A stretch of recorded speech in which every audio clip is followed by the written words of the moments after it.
Good evening and welcome back in my blog. तो friends, यहाँ पर भी ये ब्लॉग वहीं से स्टार्ट हो रहा है जहाँ से मैंने लास्ट ब्लॉग को छोड़ा था। तो यहाँ पर दोपहर में बेटे को सुला दिया था, उसके बाद यहाँ पर शाम हो गई है तो मैं जग गई। और ये थोड़े से काम जैसे मटर वगैरह जो थी और पुदीना वगैरह जो धोकर सुखाया था तो यहाँ पर वो सूख गए हैं, तो मैं इनको लेके रख दूँगी। और क्या बोल फिर उसके बाद में यहाँ पर थोड़े बहुत कपड़े जो रह गए थे तो उनको डाल दिया था कि उसमें जो भी होगी। और यहाँ पर ये हस्बैंड के जूते वगैरह धोए थे तो उनको भी यहीं पर बांध देती हूँ, तो ये आराम से सूख जाते हैं ये सब सो के। और ये स्लिप पे इतना डस्ट हो जाती है जब पर्दा वगैरह हटा देते हैं तो ये सबको साफ़ करने में भी टाइम लगता है। तो इसको अच्छे से कपड़े से साफ़ करा, क्योंकि ऐसी चीज़ें जो फ्रंट पे ही दिखती हैं और रोज़ ही काम होता है।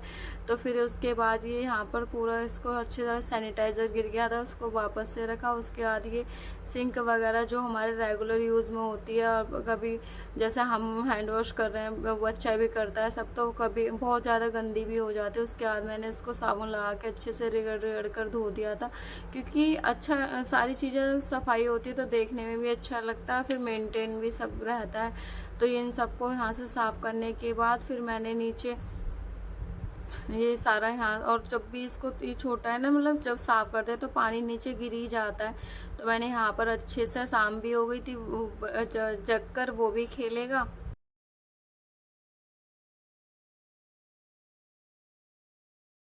और यही थोड़ा सा प्लेस है जिसको ज़्यादा साफ रखते हैं, क्योंकि यहाँ पर वो बैठ जाता है बालकनी में, थोड़ी बहुत देर खेलता है अपने टॉयज़ वगैरह के साथ, या यहाँ पर बैठ के बच्चों को आवाज़ दे लेता है। तो जब मैंने बाहर का साफ़ करा था तो फिर मैंने एक बार शाम को पूरे घर में ही पोछा मार दिया, क्योंकि कितनी भी सफाई कर लो वाइट टाइल्स हैं तो गंदी हो ही जाती है। और उसके बाद धूल, आजकल तो धूल इतनी ज़्यादा होने लगी है कि सब पर चाहे कितना भी पर्दा वगैरह लगा हुआ धूल आई जाती है। तो फिर मैंने यहाँ से पूरे को साफ़ कर दिया, अच्छे तरीके से पोछा मार दिया। फिर सफाई रहती है तो अच्छा ही लगता है कि फिर पूरा साफ़ हो गया था। फिर बाहर वगैरह सब में पोछा लगाते, जिसमें टाइम तो बहुत लगा था, लेकिन कोई नहीं, सफाई तो हो ही गई थी। और सारा साफ़ करने के बाद यहाँ पर ये मैंने ग्रिल वगैरह को भी अच्छे से साफ़ कर दिया। और ये जो पौधा मैंने आपको लास्ट वीडियो में ही बताया था कि इसमें एक छोटा सा प्लांट है, तुलसी तो सूख गई है इसलिए मैंने इसमें पानी डालना, प्लांट जो था वो भी सूख गया था। अब ये पौधा किसी काम का नहीं रहेगा तो मैंने इसको हटा दिया है, क्योंकि अब रखने का कोई फ़ायदा नहीं। आंधी वगैरह इतनी चल रही है कि जिसकी वजह से अगर ये गिर गया तो और लेने के देने हो जाएंगे। उसके बाद मैंने यहाँ से ये पूरे शीशे को भी साफ़ कर दिया कॉलिन की हेल्प से। और ये देखिए मिट्टी वगैरह कितनी लग जाती है ना, कितना भी साफ़ करो। तो उसके बाद मैंने आज मॉर्निंग में बाहर झाड़ू नहीं लगा पाई थी, तो अब मैंने इवनिंग में पूरा नीचे तक झाड़ू सफाई से लगा दी थी, क्योंकि बहुत ज़्यादा ही किरकिल वगैरह हो जाती है तो वो अच्छा नहीं लगता, पैरों में लग के तो आना ही हमारे घरों में।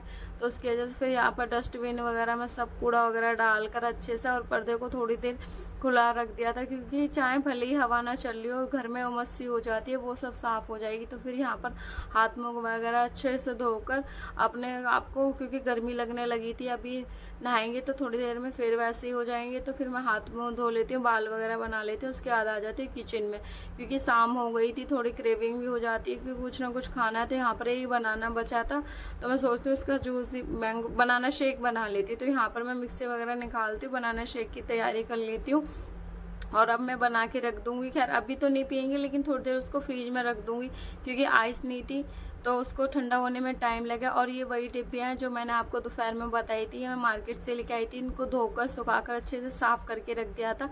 और उसके बाद मैंने कुछ थोड़े से ड्राई फ्रूट्स वगैरह इसके अंदर डाल दिया था और डालकर रख दिया था। उसके बाद मैंने यहाँ पर बनाना शेक भी बना लिया था, और उसको दूध वगैरह उबाल कर पहले, और आज मैंने उबला हुआ दूध डाला था, क्योंकि कच्चा दूध पता नहीं क्यों मेरे को अच्छा नहीं लगता। और यहाँ पर ये ना मिश्री, मैंने इसको मिश्री पीसी है तो इसके अंदर थोड़ा सा धागा था तो वही सब निकाल के, और मैंने सुना है कि चीनी से ज़्यादा मिश्री अच्छी होती है, तो इस बार मैंने ये थोड़ी सी मिश्री लेकर आई थी। तो मैंने सोचा क्यों ना इसको यूज़ करो, तो जब भी बनाना शेक वगैरह बनाते हैं तो उसी के साथ रखी हुई है ड्राई फ्रूट्स, तभी याद आ जाते हैं। उसके बाद ये देखो, ये चॉपर जो मतलब ड्राई फ्रूट चॉपर है, ये बड़े काम की चीज़ है। जब तक किसी चीज़ को यूज़ नहीं करते हमें पता नहीं रहता कि क्या क्या है। जब लिया था तो मैं सोच रही थी पता नहीं काम करेगा या नहीं करेगा, लेकिन टच गुड ये बहुत अच्छे से काम कर रहा है। तो यहाँ पर मैंने अपना ड्राई फ्रूट्स वगैरह थोड़े डाल दिए थे। इसी बहाने थोड़ा ले लेते हैं कि बच्चा तो खाता नहीं है, तो फिर भी उसको हैबिट पड़ जाएगी अभी से। तो फिर मैंने उसके में ये टूटी फ्रूटी डाल दिए।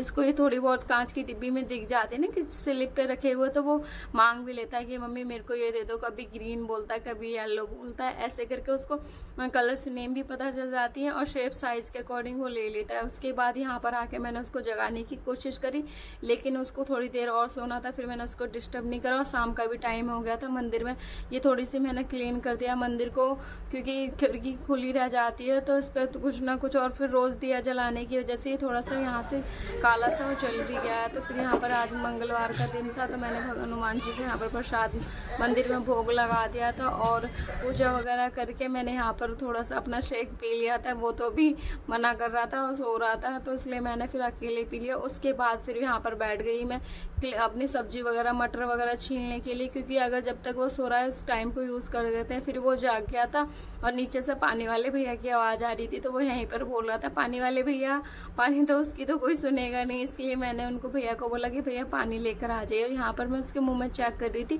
कि उसके मुँह में क्या है, क्योंकि डर लगा रहता है ना कुछ बच्चा अगर खा ना ले तो यही सारी चीज़ें होती है। तो चेक करा तो कुछ नहीं, मटर का दाना है। और वो कह रहा मैंने मटर का दाना खाया है मम्मा। उसके बाद यहाँ पानी वाले भैया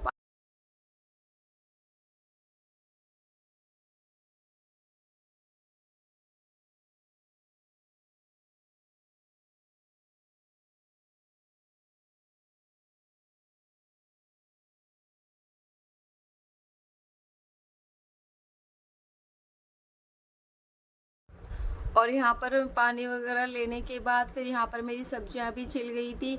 तो बैठे हुए मैंने सारी सब्जियाँ यहाँ पर छील ली थी, क्योंकि अब लगे हाथ खाना बनाने का भी टाइम हो गया। तो यहाँ पर जो भी मेरे को, और आज मैं सोच रही थी क्यों ना, थोड़ा गर्मी भी हो गई है, ज़्यादा खाना तो खाया नहीं जाता। तो मैंने यहाँ पर 2 आलू प्याज वगैरह जो भी पुलाव वगैरह बनाने में लगता है सारी सब्जियाँ यहीं पर बैठे बैठे छीन ली थी, क्योंकि जितना टाइम वो सो रहा है या कुछ भी है तो मैं काम कर लेती हूँ। फिर किचन में आकर मैंने ये अनार छील लिया था कि थोड़ा सा उसको दे देती हूँ, खाएगा तो इसी अकॉर्डिंग बच्चों को पता भी चल जाता है सीड्स वगैरह जो भी। लेकिन ये सही नहीं निकला, अंदर बाहर से तो लग रहा था कि कितना पका हुआ सा है, खराब होने वाला है, लेकिन अंदर से बिल्कुल कच्चा निकला। और ये फिर थोड़ी देर बाद बहुत ज़्यादा गर्मी लगने लगी थी, जो सहन नहीं हो रही थी, और गर्मी पड़ने भी लगी थी। यहाँ पर मैं नहा कर आ गई थी और बाल को बहुत रिलैक्स हो गया था कि बाल को मैंने धो लिया था। बहुत ज़्यादा इरिटेशन सी हो गई थी बालों से। और अब तो गर्मी में चाहे छोटे बाल हो कुछ भी हो, बहुत ज़्यादा ऐसा लगता है बस इन्हें हटा दो बालों को। फिर उसके बाद मैं यहाँ आई तो किचन में खाना बनाने के लिए, लेकिन वो मैं भूल गई थी कि मसाला नहीं है, मसाला ख़त्म हो गया। काफ़ी दिनों से मैं सोच तो रही थी कि मसाला वगैरह पीस लूँ, लेकिन काम वगैरह और इन सब में मेरे ध्यान से ही निकल गया। अब लेकिन लास्ट हो गया, जब खाना बनाने के लिए नहीं बचा तो यहाँ पर मैंने मिर्ची और धनिया वगैरह को पीस लिया और उनको नई वाली मसालदानी में डाल लूँगी, क्योंकि पुरानी वाली का थोड़ा सील में मतलब ढक्कन लगाने में प्रॉब्लम हो रही थी। तो मैंने उस वाली को हटा दिया और इस वाली नई वाली। और पता है क्या हुआ, अच्छी चीज़ ये हुई कि जो मैं हींग की डिब्बी रखकर भूल गई थी, मुझे लग रहा था मैंने कूड़े वगैरह में फेंक दी, लेकिन नहीं, ऐसा नहीं हुआ। हींग की डिब्बी इस वाली नई वाली में जब मैंने इसको धो के रखा था, मैं सोच रही थी कि इसी में डाल दूंगी, तो तब तो नहीं हुआ। फिर उसके बाद जब मैंने इस मसालदानी को खोला तो डाल दी। यहाँ पर बहुत देर खाना वगैरह सब कुछ हो चुका था, बहुत देर उसके साथ उसको थोड़ा सा पोएम वगैरह पढ़ा दिया था और जो भी कलरिंग वगैरह करना होता है ये सब करा दिया था। उसके बाद किचन में आकर ये बचा हुआ जो खाना था थोड़ा सा मैंने टिफ़िन में डालकर इसको फ्रिज में लगा दूंगी, क्योंकि साथ के साथ जो काम हो जाता है तो हो ही जाता है, वरना उसके बाद इतनी थकावट हो जाती है कि फिर मन नहीं करता कुछ भी करने के साथ। स्पेशली जब बच्चे होते हैं ना, तो थोड़ा टाइम हमें एनर्जी रखनी पड़ती है उनके लिए भी, काम करने के लिए। भाई उनका तो काम है ही, उनको जब हम हैं हमारे साथ तो हमें तो संभालना ही पड़ेगा।